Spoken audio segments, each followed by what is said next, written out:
Why hello, and welcome back to Haunted Indiana, Ghost and Strange Phenomena of the Hoosier State, written by James A. Willis.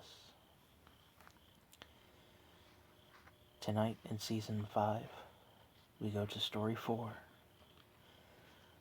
Bud Berger, Eternal Stage Manager. The theater, now known as the Embassy in Fort Wayne, opened for the first time on May 14th, 1928, under the name Emboid Theater. In addition to the fact that the theater was literally in the middle of the 7-story Indiana Hotel, the truly unique part of the Emboid was the theater's grand page pipe organ, with more than 1,100 pipes, and as the theater's very first stage manager, Bud Berger was there to see it all and loved it. It's been said that if there ever was a man who was destined to work in a theater, it was Bud. It didn't matter how menial or boring the task at hand was. If it involved the theater, Bud was all over it and did it with a smile on his face.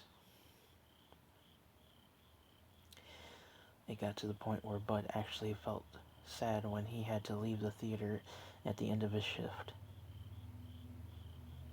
So when Bud rationalized with his bosses that if he were allowed to live in the theater's basement, he could keep a closer eye on things, they agreed. Bud was overjoyed. Now he would never have to leave the place that he loved so much. Over the years, things changed at the theater. Live theater gave way to movies, and then this later reversed again. Employees came and went. Even the name of the building changed from the Emboid to the Embassy. Through it all, there were only two constants: the grand page pipe organ and Bud Berger. To Bud, it didn't matter who was running the show or what kind of show it was, as long as he was part of it. That was fine with him.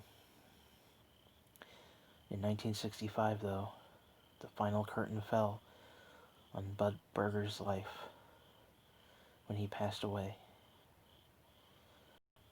But as anyone involved in the theater's business will tell you, once it's in your blood, it's in there forever. So, to the surprise of no one, Bud Berger decided to hang around the embassy and take a couple of curtain calls. Since his passing, Bud Berger's ghost has become something of a guardian angel for the embassy. It's almost as though he's still watching over it, much the same way he did when he was alive. Several times, the embassy has fallen on hard times. At one point in 1972, the theater was scheduled for the Wrecking Ball, but each time, right before things got really bad, the embassy's luck changed, and something happened to save it. That, embassy employees will tell you, is no coincidence. It's Bud. But Bud Berger's ghost doesn't always hide in the shadows. Sometimes he even comes out and takes center stage. Even if you can't see him, actors and embassy employees alike have been taken aback when they inadvertently walk into a freezing cold spot on the stage. That cold spot, they will tell you, is Bud. Other times, seats in the theater will come up and down on their own. And if someone is on stage practicing or setting something up, a single seat will move down. stay that way for a while, and then slowly move back up. It's almost as if someone unseen came into the theater, sat down for a while, and then got back up and left again. They will tell you that Bud is responsible. Finally, late at night after the show's over and everyone has packed up and headed home, a few people lingering behind in the darkened theater will hear the grand page pipe organ begin to play on its own, without anyone being around it.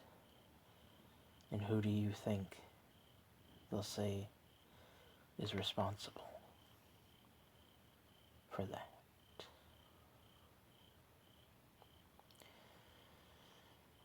Well, not all ghost stories are violent or spooky. Some are happy. If you have any questions, comments, concerns, please feel free to leave them in the comment section down below. If you would like to come find me on social media, my links are in the description. If you like this video, give it a thumbs up and share it. Sharing is caring, and I much appreciate that. And with that, I love you all.